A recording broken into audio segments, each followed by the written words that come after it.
Hello বন্ধুরা, সবাইকে স্বাগত জানাই স্টাডি সাকসেস কোচিং সেন্টারে। বন্ধুরা, আজকে তোমাদের জন্য নিয়ে চলে এসেছি কিছু গুরুত্বপূর্ণ কারেন্ট অ্যাফেয়ার্স। রিসেন্ট 2024-এর কিছু গুরুত্বপূর্ণ কারেন্ট অ্যাফেয়ার্স নিয়ে চলে এসেছি, যেগুলো কিন্তু তোমাদের আপকামিং এক্সামগুলোতে খুবই গুরুত্বপূর্ণ। তো চলো দেখে নিই প্রথম কী রয়েছে। অবসর গ্রহণ করলেন সর্বকালের ভারতের সেরা ফুটবলার কে? না, তিনি হচ্ছেন সুনীল ছেত্রী। সুনীল ছেত্রী, যিনি কিন্তু রিসেন্ট তার ফুটবল খেলা থেকে অবসর গ্রহণ করেছেন। এরপরে দেখো, 20 বছরের মধ্যে প্রথম লোকসভার স্পিকার হিসাবে দ্বিতীয়বার সংসদ সদস্য হিসাবে নির্বাচিত হয়েছেন। সংসদ সদস্য হিসাবে দ্বিতীয়বারের জন্য নির্বাচিত হয়েছেন, তিনি হচ্ছেন ওম বিড়লা। তারপরে উত্তরাখণ্ডের অরণ্যের দাবানল মোকাবিলা করার জন্য ভারতীয় বিমান বাহিনী শুরু করলো অপারেশান বাম্বি বাকেট।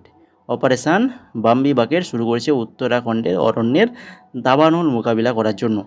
ঠিক আছে। তারপরে দেখো, আন্তর্জাতিক মহাকাশ স্টেশনের উদ্দেশ্যে তৃতীয়বারের জন্য রওনা দিলেন ভারতীয় বংশোদ্ভূত মহিলা মহাকাশচারী সুনিতা উইলিয়াম। সুনিতা উইলিয়াম তৃতীয়বারের জন্য কিন্তু মহাকাশের উদ্দেশ্যে রওনা দিয়েছেন। তারপরে দেখো, 2024 সালের গোল্ডম্যান এনভায়রনমেন্টাল পুরস্কারে সম্মানিত হলেন কে? না, হচ্ছে অলোক শুক্লা। অলোক শুক্লা 2024 সালের গোল্ডম্যান এনভায়রনমেন্টাল পুরস্কার। এরপরে হিন্দি সাহিত্য ভারতীয় পুরস্কার সম্মানিত হলেন কে? না, হচ্ছেন কৃষ্ণ প্রকাশ। কৃষ্ণ প্রকাশ হিন্দি সাহিত্য ভারতীয় পুরস্কারে সম্মানিত হলেন।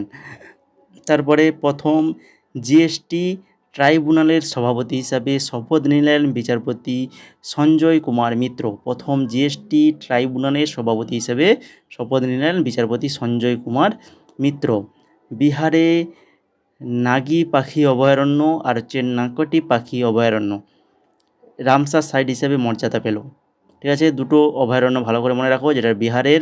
এই নিয়ে মোট ভারতের রামসার সাইটের সংখ্যা কত হলো? 82টি রামসার সাইট হয়ে গেল।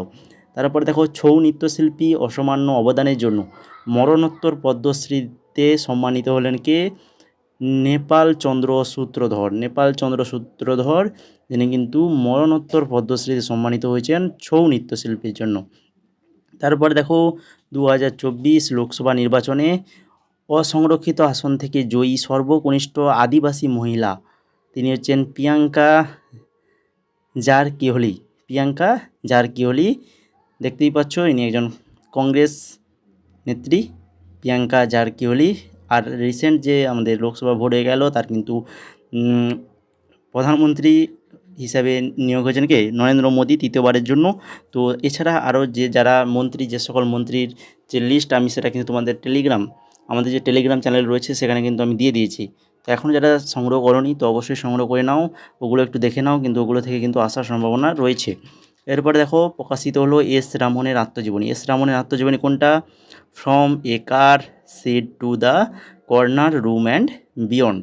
এরপরে বিশ্বের প্রথম ব্যক্তি হিসাবে আন্তর্জাতিক মহাকাশ স্টেশন টানা 1000 দিন অতিবাহিত করলেন রাশিয়ান মহাকাশচারী কে? ওলেগ কোননেনকো। ওলেগ কোননেনকো। তারপরে লা লিগা চ্যাম্পিয়নশিপ, ফুটবলের লা লিগা চ্যাম্পিয়নশিপ 2024 জয়ী হলেন রিয়েল মাদ্রিদ। তারপরে 5ই জুন আন্তর্জাতিক পরিবেশ দিবসের প্রধানমন্ত্রী নরেন্দ্র মোদী কী চালু করেছেন? না, হচ্ছে এক পেড় মা কা নাম।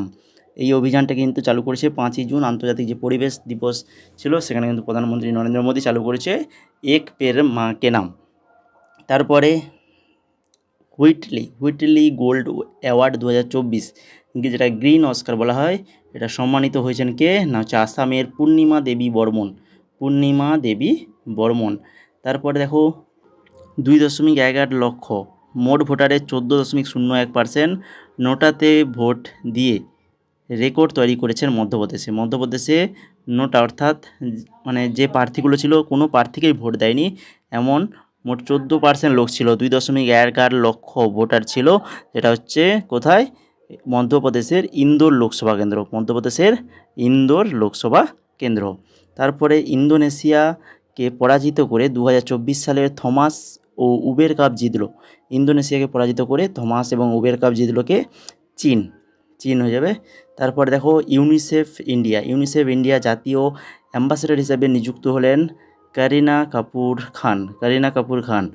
তারপরে নবম আইসিসি টি20 মহিলা বিশ্বকাপ 2024 আয়োজিত হতে চলেছে বাংলাদেশে। কোথায় আয়োজিত হবে? বাংলাদেশে আয়োজিত হবে। তো এই ছিল মোর গুরুত্বপূর্ণ কিছু কারেন্ট অ্যাফেয়ার্স। তো আশা করি সবার ক্লাসটা ভালো লেগেছে। যদি ভালো লেগে থাকে তো অবশ্যই ক্লাসটা লাইক করে দাও, বন্ধুদের শেয়ার করে দাও। চ্যানেল নতুন হয়ে থাকলে চ্যানেলটিকে সাবস্ক্রাইব করে বেল আইকনে ক্লিক করে দাও। এই ধরনের গুরুত্বপূর্ণ কারেন্ট অ্যাফেয়ার্স এবং আমাদের জেনারেল নলেজের ক্লাসগুলো আমরা দিয়ে থাকি। প্রিভিয়াস ইয়ার এমটিএস ক্লাস এখনও চলছে, এমটিএস 2021। তো যারা ক্লাসগুলো দেখতে চাও তো অবশ্যই আমাদের চ্যানেলটাকে সাবস্ক্রাইব করে বেল আইকনে ক্লিক করে রাখো। আর পিডিএফ সংগ্রহ করতে চাইলে অবশ্যই আমাদের টেলিগ্রাম চ্যানেলে যুক্ত হয়ে যাও, যেখানে আমরা উত্তরসহ ফ্রিতে পিডিএফ দিয়ে থাকি আমাদের টেলিগ্রাম চ্যানেলে। তো অবশ্যই টেলিগ্রামে যুক্ত হয়ে যাও।